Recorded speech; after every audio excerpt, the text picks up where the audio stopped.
এজুৰি চকুৰ কাহিনী। এদিন গধূলি এজুৰি চকুৱে হাঁহিছিল। তিনিআলিত ৰৈ থকা আন এজুৰি চকুৱে সেয়া প্ৰথম দেখিছিল।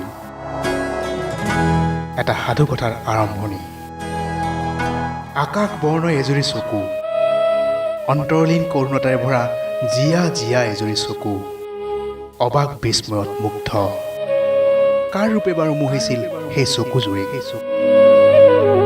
গাঁৱৰ ৰঙিয়াল হেঁপাহবোৰ য'ত এদিন থূপ খাইছিল আৰু নীলা চাদৰ এখনৰ দৰে মেৰ খাই আছিল যৌৱনা সপোনবোৰ। পদুম কোমল সেই চকুজুৰিত অপাপ বাসনাৰ ফুল ফুলিছিল।